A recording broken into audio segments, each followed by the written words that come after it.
PMJ યોજનામાં ગેરરીતિનો મામલો સામે આવ્યો છે, જ્યાં હોસ્પિટલો ઉપર કાર્યવાહી હાથ ધરવામાં આવી છે। હોસ્પિટલ ઉપર કાર્યવાહી કરવામાં આવી રહી છે, જ્યાં પીએમજે યોજનામાં ગેરરીતિના મામલે જ્યાં હોસ્પિટલ ઉપર કાર્યવાહી કરવામાં આવી રહી છે।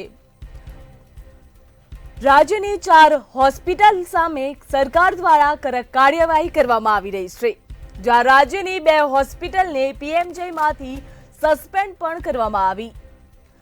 પંચમહાલના ગોધરાની દીપ ચિલ્ડ્રન હોસ્પિટલને સસ્પેન્ડ કરવામાં આવી છે। સરકાર દ્વારા હાલ કડક કાર્યવાહી કરવામાં આવી રહી છે। મહત્વનું કહી શકાય, પીએમજે યોજનામાં ગેરરીતિના મામલે હોસ્પિટલ સામે સરકાર દ્વારા કડક કાર્યવાહી કરવામાં આવી। રાજ્યની અન્ય 2 હોસ્પિટલ સામે પણ કારણદર્શક નોટિસ પણ આપવામાં આવી છે, જ્યાં દાહોદના દેવગઢ બારિયાની ચિલ્ડ્રન હોસ્પિટલને પણ નોટિસ પાઠવવામાં આવી। કાલે 4 હોસ્પિટલની ફરિયાદ મળી હતી તેવું આરોગ્ય મંત્રી દ્વારા કહેવામાં આવ્યું છે। રાતે સઘન તપાસ હાથ ધરવામાં આવી હતી તેવું નિવેદન પણ આરોગ્ય મંત્રી દ્વારા આપવામાં આવ્યું। પૂરા ભારતમાં કાશ્મીરથી કન્યાકુમારી સુધી અંત્યોદય એટલે કે ગરીબમાં ગરીબ બાળક હોય, વૃદ્ધ હોય, યુવાન હોય, તમામને કોઈ પણ રોગ થાય તો મોટી સારવાર માટે 5 લાખ સુધી આયુષ્માન કાર્ડ આપ્યું છે। એમને એમની યોજના પ્રાઇવેટ હોસ્પિટલ સાથે ટાઈપ કરી।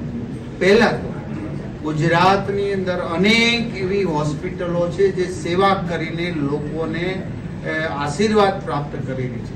પ્રાઇવેટ હોસ્પિટલમાં અનેક હોસ્પિટલ ડોક્ટર્સ અને એમની ટીમ આવા ગરીબ દર્દીઓ માટે આશીર્વાદરૂપ કામ કરી રહ્યા છે। એમને વંદન કરું છું, એમને નમન કરું।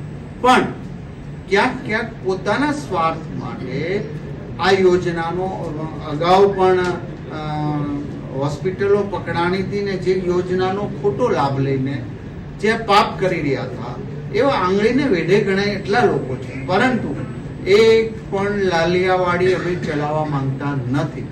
ત્યારે કાલે 4 હોસ્પિટલની ફરિયાદ અમારા પાસે આવી હતી।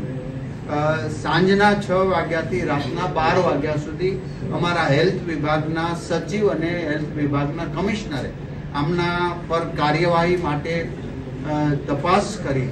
એમાં 2 હોસ્પિટલ એવી હતી કે જ્યાં એક્સપાયરી ડેટની દવાઓ મળી છે, દર્દીઓના કેર માટેના જે નિયમો હોવા જોઈએ એમબીબીએસ ડોક્ટર તક ત્યાં ન હતા। આવી બધી ગંભીર બેદરકારીઓ સામે આવતા તુરંત ને તુરંત રાત્રે 11-12 વાગે 2 હોસ્પિટલને સસ્પેન્ડ કરી દેવામાં આવી છે। 2 હોસ્પિટલને શોકોઝની નોટિસ આપવામાં આવી છે। આ સંદેશો અમે દરેક જગ્યા પર પહોંચાડવા માંગીએ છીએ કે પ્લીઝ હવે રૂકી જઈએ।